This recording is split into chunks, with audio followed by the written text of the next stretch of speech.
Assalamualaikum warahmatullahi wabarakatuh. Dulur tani semuanya, bagaimana kabarnya? Piye kabari dulur? Mugi-mugi kita selalu sehat walafiat sehingga bisa merawat tanaman kita dengan selamat dan mendapatkan hasil yang melimpah sobat. Amin, Allahumma amin sobat. Hari ini saya berada di lahan Inpari 32 saya sobat. Setelah lama sebenarnya saya sudah tidak menanamnya sobat. Ada sekitar 4 atau 5 tahunan yang lalu saya menanam terakhirnya sobat. Kadang ingin rasanya bila tetangga menanam 32 yang lama sudah saya tinggalkan sobat.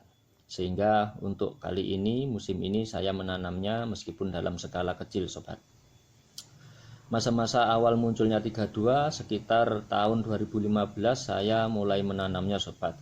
Dengan bermodalkan dikasih benih 32 dan 33 1 kilograman dari teman saya yang berada di Subang, Jawa Barat, dari Balitbang, Balai Benih dan Penelitian Pertanian sobat. Saya dikasih sampel itu, terus saya tanam berbarengan 32 dan 33-nya sobat. Saya pelihara keduanya. Terus 32-nya saya ambil untuk saya teruskan dalam skala luas setelah pengamatan antara 32 dan 33-nya sobat. Karena bagi saya 32 mempunyai keunggulan-keunggulan dibanding sang 33 kakaknya sobat.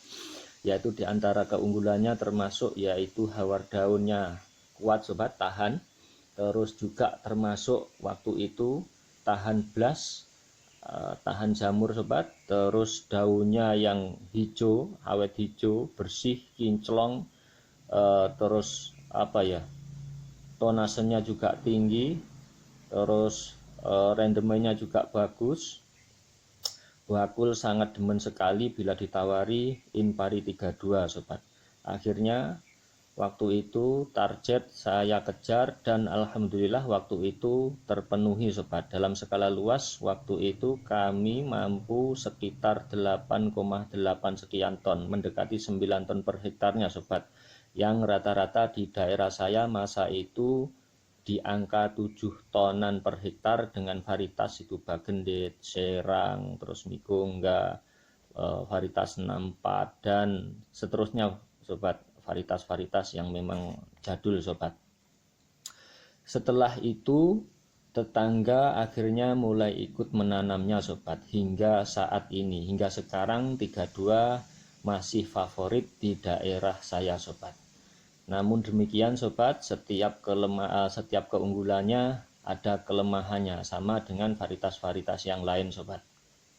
Di antara kelemahannya sobat, waktu itu yang menjadi catatan saya, panenan saya waktu itu rubuh, rebah serebah-rebahnya menjelang panen sobat.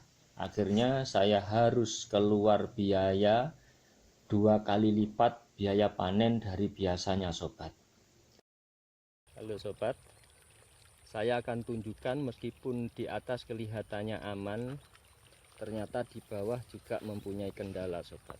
Ini padi varietas 32 sobat. Jadi kelemahan padi 32 diantaranya adalah ini sobat. Nah ini sobat, maaf bergoyang sobat. Pelepah, hawar pelepah, jadi pelepahnya pada busuk sobat. Karena apa, tipe 32 yang menggerombol sehingga lembab, kelembapannya tinggi, akhirnya jamur pelepahnya ini mengumpul dan ini membuat padinya gampang roboh di daerah saya sobat. Ini adalah penyumbang kefatalan di daerah saya. Jika ini sampai fatal, kena angin sedikit saja karena lemah sudah bisa menjadikan padi roboh sehingga menjadi blunder sobat. Inilah yang saya maksud sobat, di tiap varietas mempunyai keunggulan dan kelemahan. 32 yang mudah mengisi dan karakter-karakter yang bisa dikatakan unggul pertama kali muncul, namun ada kelemahannya sobat. Begitupun varietas yang lain sobat. 32 ini satu tangkai bisa lebih dari 200 kalau yang bagus sobat. Jadi satu tangkai ini bisa ada biji gabahnya di atas 200, bahkan 220 lebih sobat. sedangkan berat per 1000 bulirnya mencapai 27 gram sobat. Dengan berbekal catatan dan pengalaman inilah hari ini saya menanamnya, karena memang 32 punya kelemahan, diantaranya memang batangnya yang kecil, sedang buahnya rapat dan lebat, akarnya juga yang pendek, yang juga sering terkena hawar pelepah dan lain sebagainya sobat, sehingga saat menanam hari ini harus berhati-hati, karena di daerah saya hari ini intensitas cuaca hujannya cukup tinggi, anginnya juga cukup tinggi, bahkan di tetangga saya sudah ada yang tumbang rebah, padahal baru saja keluar malai atau seumuran dengan padi saya ini sobat.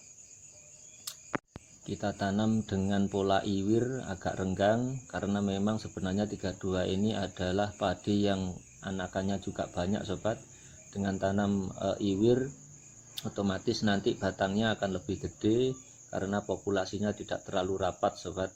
Terus kita kasih juga bisa nanti KCL saat pemupukan, kurangi nitrogennya sehingga tidak terlalu beresiko. Terus juga bisa dikasihkan silikat saat masa-masa mau generatif atau vegetatif akhir itu sudah mulai dimasukkan sobat, dan begitulah lah sobat, agar padi kita tidak terlalu lemes sobat. Dan ini catatan buat saya sendiri sobat, ditanam di lahan yang pembuangan airnya mudah sobat, sehingga tidak tergenang air yang cukup lama sobat. Ini kita bikinkan parit pada tiap petakan, bila ada genangan-genangan saat pembacaan biasanya ada lahan-lahan yang cekung, itu kita usahakan kita buang bagaimanapun caranya kita usahakan, sehingga besok waktu besar saat ada air mudah untuk dibuang sobat. Itu catatan saya sobat.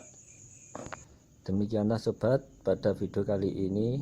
Terima kasih banget saya ucapkan kepada teman-teman yang telah mensubscribe kami, dan saya mohon bagi yang memang belum mensubscribe, saya mohon dukungannya. Saya akhiri, wassalamualaikum warahmatullahi wabarakatuh.